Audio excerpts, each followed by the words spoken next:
Today, I want us to reflect on our individual journeys because at the end of the time, we are individuals who come together as a human family or in whatever family we can call it. We have the plant family or the kingdom, we have the water family, we have the land family, the trees, the mammals, and everything.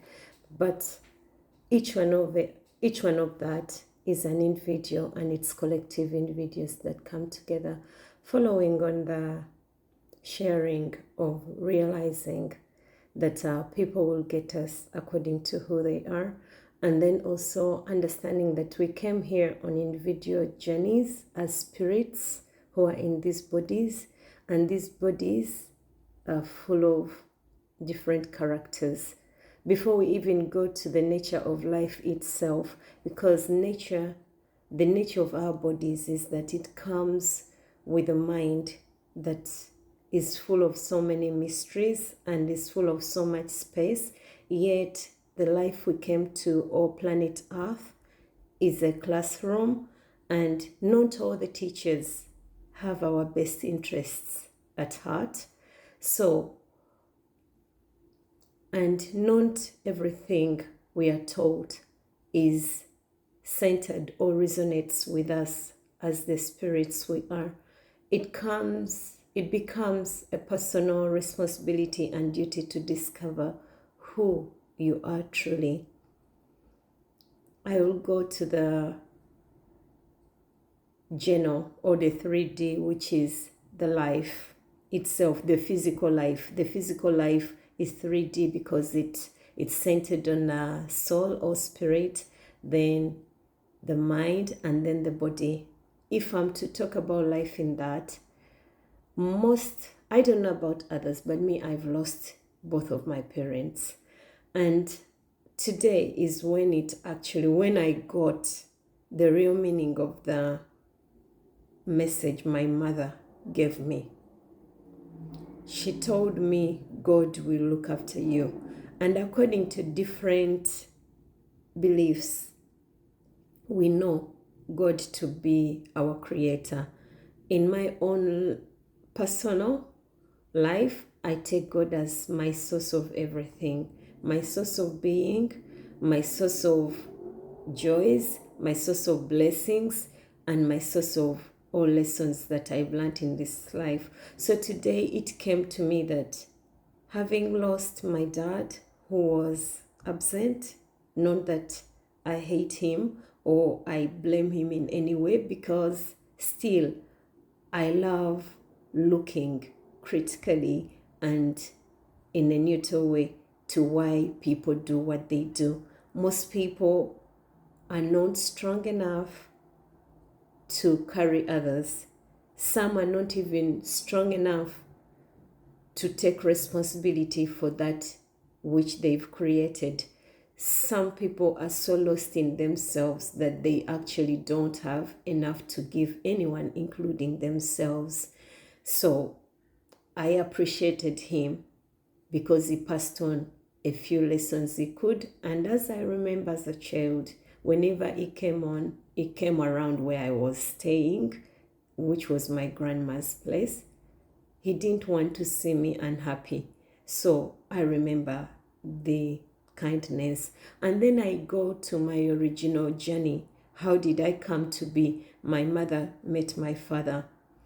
And looking at both their characters, I realized that the apple does not fall very far from the tree. The little kindness and the little goodness I have in me comes from them.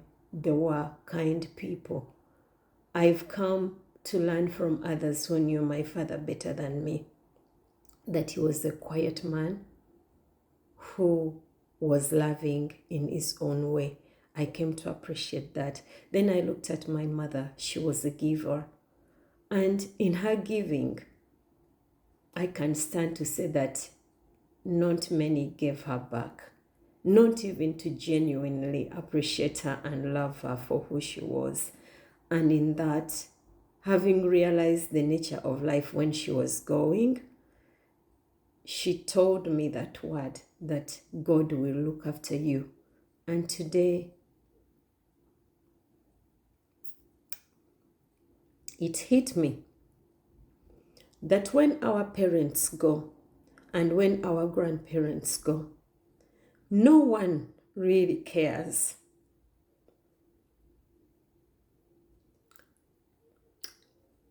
Forgive my tears, they are part of nature. And don't be like, oh, I'm crying to get your sympathy. I told you, when I tell you my story, I don't want you to feel sorry for me, but I want you to understand the nature of life we are in. So today, when I was looking back at my life and back at my journey, I saw those people who have shown me genuine love, who have loved me for being. Okay? Then I saw others who have loved me for what I can give them, including the countries where we are born, the governments we trust. They see us as tools to contribute to their policies, you know.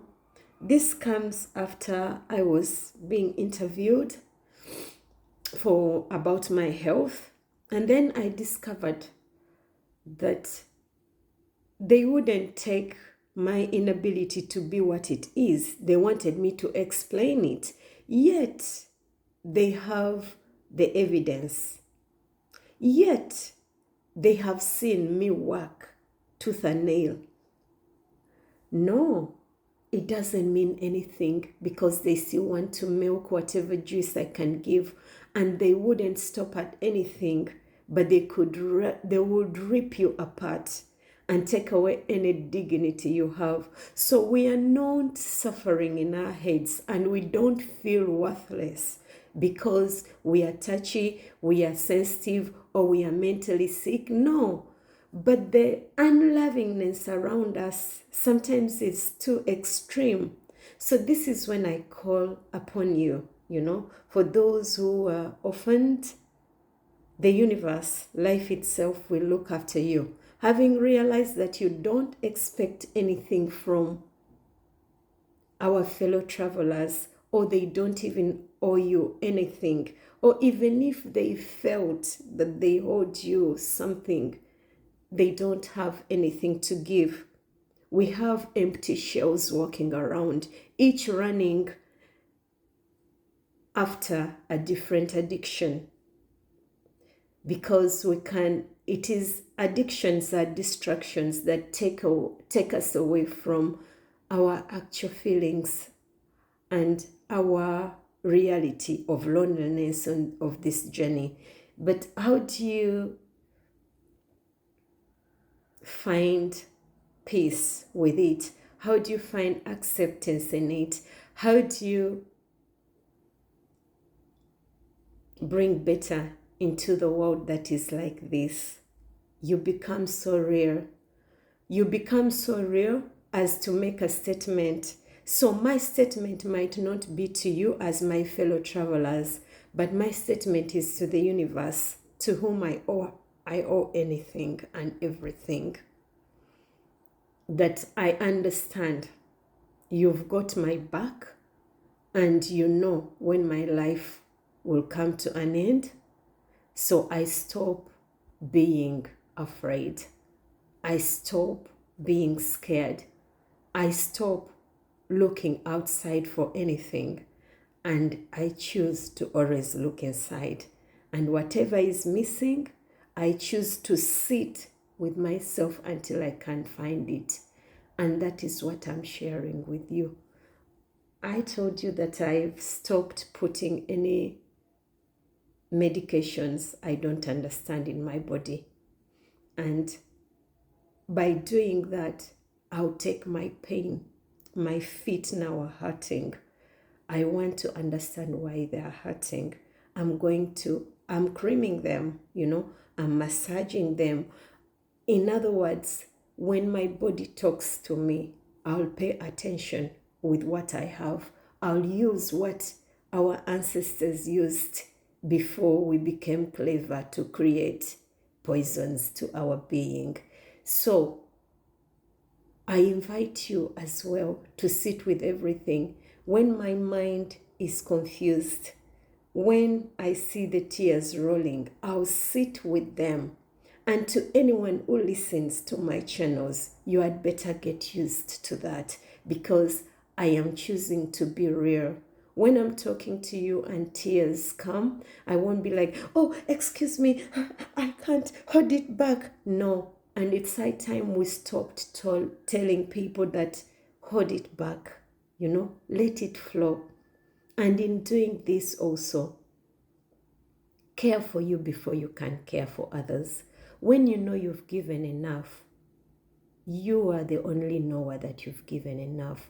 People who take from you will never know that they've taken enough, regardless of who you think it is. It could be your children, it could be your partner, it could be your government, it could be your religion. They can never have enough. They'll keep taking until you fall down. But the only thing that you have to do for yourself is to give freely and willingly. No one signed your coming here. If anyone did, actually, it was your parents, especially your mom, who chose to carry you to the full time. So for those who gave us life, always show gratitude. For those who have built whatever system we live in, show gratitude and wish them wisdom, because behind the governments are individuals like you and me. Behind the churches are individuals like you and me. Behind the pharmaceuticals that create chemicals that they wouldn't understand, or they don't know the effect to, are individuals like you and me. So you as an individual, whatever you choose to participate in, please do it consciously and wisely, knowing that you are affecting the human family. In the world we live in, there are no boundaries. We don't have ends that, oh, England stops here, then here you start this. It is things we as people have drawn, and it's the same inside. You can lie to yourself that I've created boundary here and boundary, but then your disease will tell you that actually there is no boundary. Whatever hits the eye has hit your heart. It has hit the general system or the general organization of your body. Whatever, when you hit your toe, you feel it. So nothing is so small and nothing is so big. But whatever it is, may we choose to walk lovingly and peacefully, because in walking with peace, we can feel the love and we can allow it to flourish. Let's water ourselves for the benefit of all, and be so true that whatever is unreal can move out of your way. And then at least once upon a time, it don't matter who knows or who doesn't see, the universe will see a whole person walking and proud to be human. May we use our human faculties more than our reptilian and mammalian faculties as we evolve. As we evolved in the physical, may we be able to evolve also in our mental and spiritual ways. Much love to you.